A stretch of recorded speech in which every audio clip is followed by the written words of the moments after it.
nedokáže taký široký okruh. Veľmi rád, že ste prišli na otvorenie alebo teda ropovodu Bratislava Švechat Pipeline, jeho inštaláciu.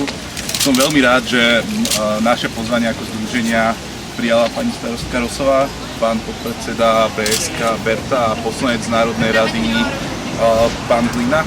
Ja sa na úvod chcem poďakovať hlavne pani starostke Rosovej a pánovi poslancovi Hlinovi, pani starostke za to, že nám dovolila tieto rúry v podstate umiestniť na najfrekventovanejšie námestie v Bratislave, ktoré je, a pánovi poslancovi Hlinovi za to, že nám podstate poskytol tieto rúry, ktoré sú tu, a BSK za to, že vyhodilo z územného plánu v podstate ropovod cez Bratislavu. Naše občianske združenie sa rozhodlo pre túto inštaláciu z toho dôvodu, aby sme Bratislavčanom priblížili reálne, čo môže znamenať ropovod v Bratislave.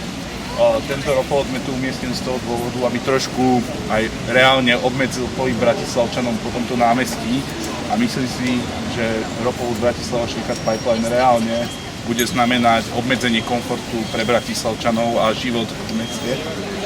Čiže asi toľko možno z tých technických vecí. Tento ropovod alebo táto maketa ropovodu bude umiestnená na Hviezdoslavovom námestí do piatku, a v podstate do piatku bude možné podpísať petíciu proti výstavbe ropovodu cez Bratislavu, ale taktiež proti výstavbe vodného diela nad Bratislavou v Karlovej Vsi. Čiže na začiatok toľko z mojej strany a poprosím o slovo pani starostku, potom pána vicežupana, na záver pána poslanca Hlinu. Pekný deň, dámy a páni. Nie je to prvýkrát, čo stojím takto pri občianskom združení Nie ropovodu cez Žitný ostrov, pretože nie je prvýkrát táto téma je na stole. Už ako poslankyňa som bola aktívna a iniciovala som vtedy s mojimi kolegami aj list pre našu partnerskú stranu v Rakúsku, pre poslancov parlamentnej EPP, teda členskej strany Európskej ľudovej strany, s tým, že sme im chceli vysvetliť, ako zničujúci je tento projekt a ako rizikový je pre naše mesto. Ja som starostka Starého mesta, ktoré naozaj má to šťastie, že má kvalitnú, dobrú pitnú vodu, a akékoľvek ohrozenie tohoto, ktoré si ja veľmi dobre pamätám z detstva, z rokov 70., keď Bratislava bola nútená žiť z vody z cisterien, je pre mňa niečo nepriateľné, takže som rada, že mladí ľudia sa tejto iniciatívy chopili, a ja pevne verím, že si získa takú podporu, že jednoducho nebude možné takýto ropovod cez Žitný ostrov vybudovať. Dobre, takže ja možno len zopakujem už asi to, že som tu, keď som tu pred chvíľočkou niečo hovoril, že zopakujem to v podstate.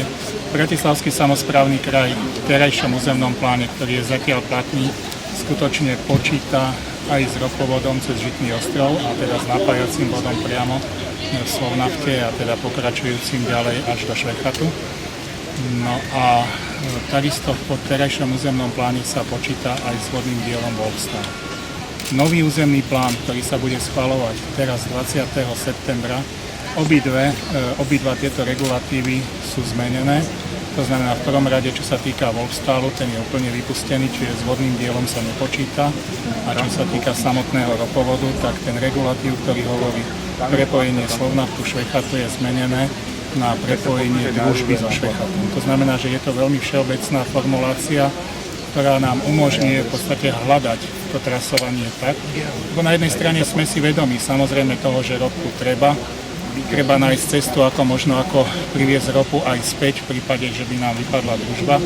Takým spôsobom, ako dostať ropu spätným chodom, tak jak teda nám to tí otcovia tohoto projektu hovoria, tak skutočne ako uvedomujeme si, že áno, je to potrebné. Na druhej strane ale to nemôže byť na úkor životnej kvality života a životného prostredia. To trasovanie, ktoré ide cez ten južný koridor, v ktorom v podstate dneska sú dve trasy, jedna pozdĺž Dolnozemskej, druhá pozdĺž Einsteinovej. Obidve tieto trasy považujeme za nevhodné. Idú cez Bratislavu a idú takým územím, ktoré je obývané. A čo je najdôležitejšie, ide cez územie, kde sú obrovské zásobníky pitnej vody, ktoré sú vysokokvalitnej vody, ktorá jednoducho, ak by došlo akýmkoľvek spôsobom porušeniu tohto ropovodu, vyliate tejto ropy, ťažko vysvetlíme tej ropy, tam neteč, pretože tam sú zásobníky vody. tam sú zdroje pitnej vody, proste tam nejde, to nejde. To znamená, že z tohoto pohľadu to považujeme za vysokorizikový projekt a darmo nám niekto rozpráva o technológii, ktorá je potrubie v potrubí a tak ďalej. Toto všetko je pekné, ale nevylučuje to samozrejme nejakú prírodnú katastrofu, ku ktorej príde možno raz za 100 rokov, ale keď k nej príde, tak proste tá voda je ohrozená a dneska voda je v podstate rovnako strategická surovina ako ropa. No a teraz je otázka tá, čo potrebujeme viac, vodu či ropu. Takže z tohoto pohľadu pozícia župy je jednoznačná, tá voda je určite prioritnejšia ako ropa a takto to vnímame. A ešte by som chcel možno aj k tomu samotnému dielu, ktoré má vzniknúť na Dunaji pod mostom La Franconi. Preto tá petícia hovorí o obidvoch dielach, pretože je to zaťažujúce. Sú to veľké projekty, ktoré budú zaťažovať životné prostredie takým spôsobom, že je to jednoducho pre ľudí a pre celú Bratislavu vážne nebezpečenstvo, ktoré my vnímame tak, že jednoducho tieto projekty minimálne mali byť prerokované s verejnosťou, mali byť prerokované s odborníkmi. Toto všetko sa neudialo. Dneska vieme len to, že tieto projekty fungujú kdesi v nejakých strategických dokumentoch vlády, ale chýba nám k tomu diskuzia, chýba nám k tomu informovanie verejnosti. Takže my by sme radi sa vrátili späť a poďme najprv diskutovať o tom. Nech o tom rozprávajú odborníci, nech o tom rozpráva verejnosť a potom hľadajme riešenia. Nie opačne, máme riešenia, ale my zároveň dneska máme spustu otázok, ale nemáme odpovede. Takže bol by som rád, keby sme sa vrátili späť v tej diskuzii a našli by sme najprv tie odpovede a potom, a keď sa ukáže, že áno, odpovede máme, prosím, ale v tomto štádiu to považujem za absolútne nepriateľné projekty. Ďakujem pekne. Ja len doplním, že mňa naozaj uráža podľa mňa aj iných ľudí, že s nami pomaly rozprávajú, nechcem sa niekoho dotknúť, ale s papuánskymi indiánmi. Viete, Bratislavčanov nechajú voziť v autobuse, ktorý praská, nepovedia im to. A Bratislavčanom chcú postaviť ropovod cez stred mesta a tiež to mali pomalo sa to upiecť, takže by o tom nevedeli.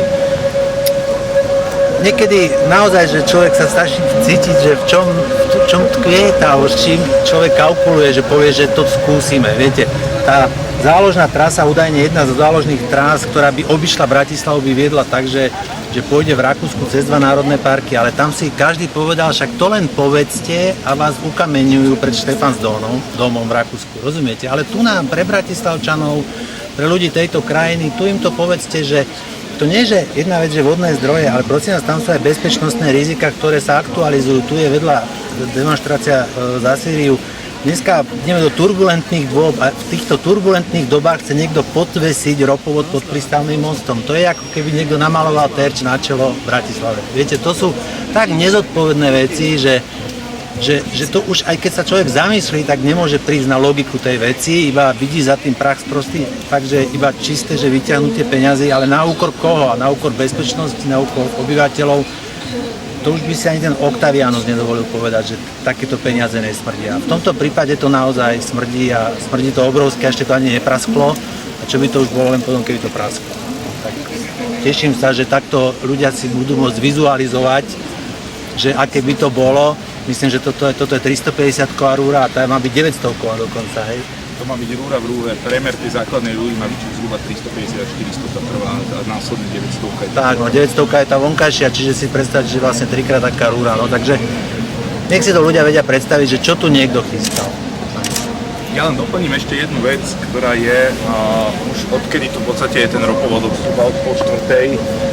Stretli sme sa s množstvom turistov aj z Rakúska, z Nemecka, zo zahraničia a keď sa pýtali, že teda čo tu sú tie rúry, čo to má znamenať, tak im hovorím, že je to ropovod, ktorý má viesť cez Bratislavu, cez hlavné mesto a ich otázka bola, čože? Veď to by sa u nás nemohlo stať. Bola tu aj skupinka mladých Viedenčanov, ktorí mi povedali, my vám chceme postaviť cez hlavné mesto ropovod, to by sa u nás stať nemohlo.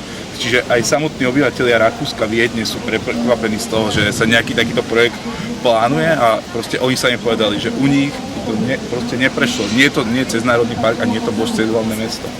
Čiže ten názor možno aj tej širšej verejnosti zo zahraničia je tiež rovnaký, že ropovod cez Bratislavu je hlúposť.